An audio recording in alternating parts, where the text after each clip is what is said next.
and I fear I may have brought the rain with me. But I am not bringing gloom or doom. Today I hope I bring words of encouragement, and not just words, but experience of success.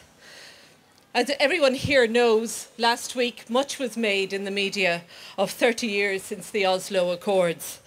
30 long years in which the hope of the 1990s ebbed away. But I want to go back to that time because I want to bring another prospect into view.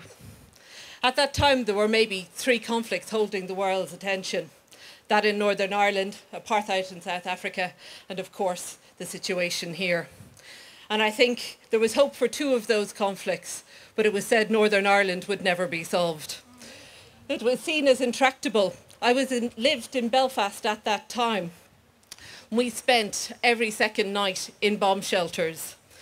It was common to hear, there will be no peace in my lifetime. It was a sectarian conflict, as you know, mired in hatred and expressed in outrageous violence and terror. It was grim and it was without hope, it seemed. Thousands died. And when conflict envelops, it envelops communities. It affects daily lives. And it prioritises issues of identity, which then push out all other considerations. When there is no physical peace, there is no peace of mind. And for mothers, it impacts on our ability to parent, to nurture and to care because we are always under pressure. And so far, sadly, so relatable, I guess. But that is not where we are in Northern Ireland now. 6 months ago, we celebrated 25 years of the peace process known as the Good Friday Agreement. That agreement broke the cycle of violence. It transformed communities and relationships. It required work. It has been threatened. But the killing has stopped. The violence has stopped. And the fear has stopped. It is enduring. It is our lived experience that peace processes can work. They do work. So why? Why did one take and the other did not? No 2 conflicts are the same, though ours, like yours, involve land, identity and religion. But crucial to the success of reaching agreement was the work of women. We know that peace agreements brokered with the active participation of women are more enduring and better in substance. The lesson is clear. If anything, is going to work, it must involve women. Women are not willing to see violence engulf the lives of our children or our loved ones. We learn more. Peace is a process, it's not a singular event. It takes decades of painstaking and incremental effort from within local communities. Perseverance and patience are needed, and it's not the work of a single generation. Lasting peace requires everyone.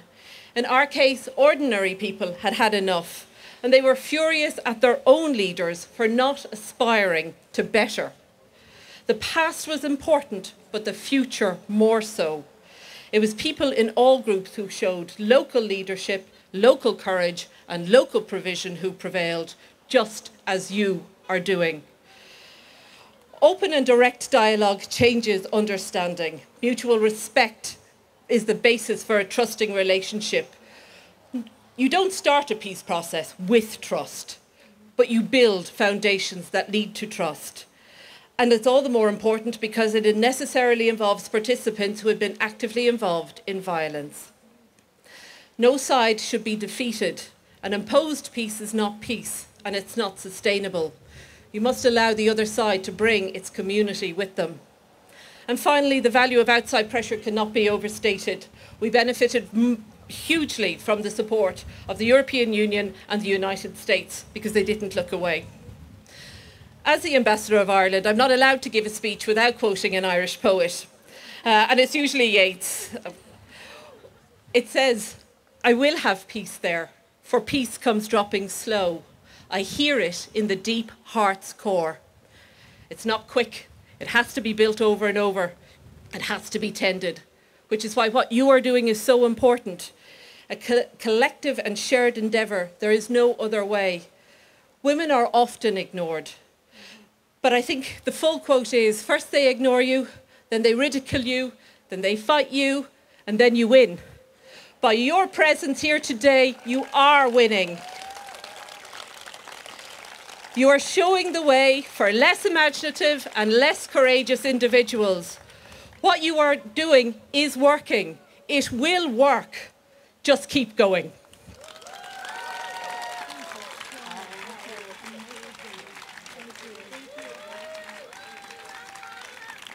Thank you, Ambassador. You brought so much hope and wisdom to us. Thank you.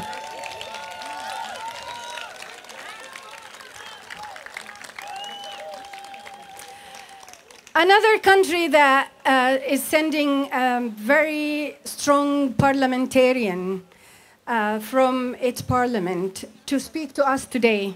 A country that had its share of conflicts but turned the opportunity when they were given for self-determination to build a strong country.